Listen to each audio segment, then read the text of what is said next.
Keep Right with Ralph K. Ginorio. Indispensable civilian control. Promises were made to the American people to open the files on secrets that have bedeviled Americans for over half a century.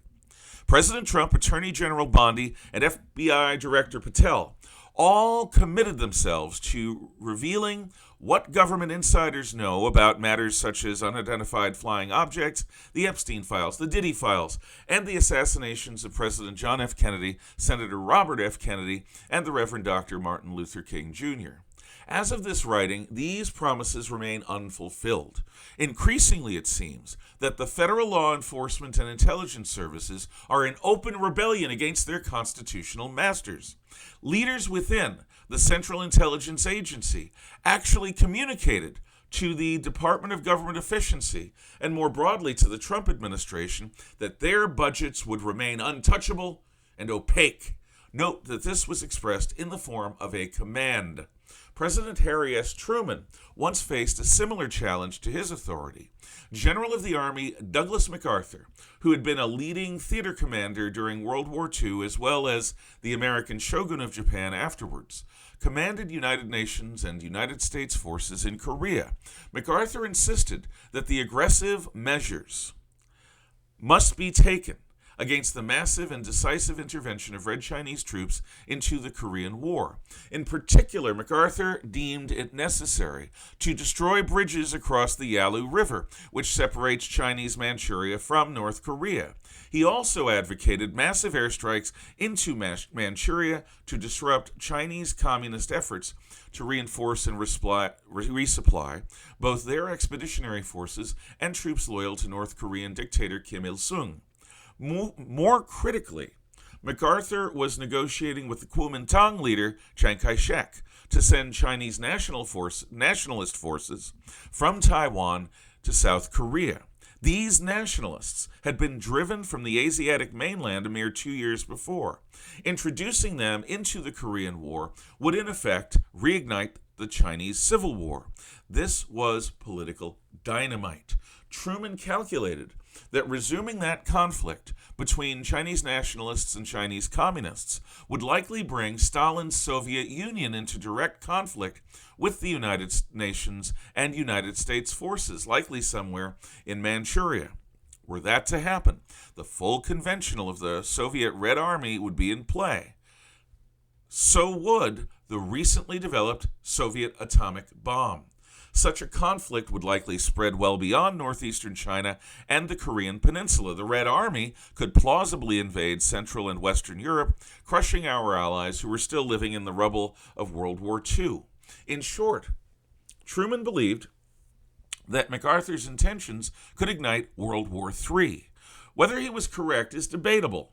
While the USS Army was the best in the world by far, every other element in the balance of power favored the United States, especially in the long run. However, if the Reds quickly conquered the Eurasian mainland from the English Channel to the Korea Strait, there might not have been a long run. Famously, Truman fired MacArthur in a most unceremonious and humiliating fashion. MacArthur suddenly became the most popular man in America at Truman's expense. Speaking before a joint session of Congress, MacArthur said, "Old soldiers never die. They just fade away." MacArthur had no intention of fading away, but his ambitions were thwarted when another World War II general, Dwight David Eisenhower, became the first Republican president since Herbert Hoover. Truman's firing of MacArthur still sparks intense controversy. Many wondered how it was even possible that a mediocrity like Truman, that haberdasher from Missouri, that creature of crime lord Tom Pendergast, could deprive America of a unique national treasure such as Douglas MacArthur. Such a travesty boggled the minds of many Americans. Yet Truman was correct. Not because his fears were beyond reproach, not because his personal biography eclipsed MacArthur's. Truman was correct because he was the elected President of the United States, the Commander-in-Chief, the man entrusted by the American voter with our republic's leadership for his term of office. It was Harry S. Truman's call to make. Truman really was a remarkable fellow. who saved the world from Soviet conquest. He exemplifies the unexpected power in the average American. His judgment needed to prevail. Civilian control over the military is indispensable to our ongoing freedom. We citizens entrust the president with a unique legal and moral authority. He commands the executive branch. No general, no matter how accomplished, has any right to say anything other than, "Yes, sir," or "I resign," to a presidential order. This is equally true of the executive branch employees who lead and staff our federal intelligence and law enforcement agencies. As MacArthur before them, they might have unique perspectives due to their unparalleled access to data and command over covert operations. At their best, these sentinels have guarded our republic from enemies in the shadows for 80 years. At their worst, though, they have intruded themselves into American domestic politics as if we were a third world banana republic. In no way can these expert manipulators be permitted to operate unchecked. They are not an independent power unto themselves and should never be permitted to be. If they cannot accept the bridle of civilian control, they should be dismissed en masse and may be imprisoned for their overreach. The entire CIA and FBI organizations must either be purged and reformed or scrapped. Regaining control over our federal espionage and law enforcement agencies is the most dangerous challenge that President Trump has undertaken. It is a battle he cannot be allowed to lose.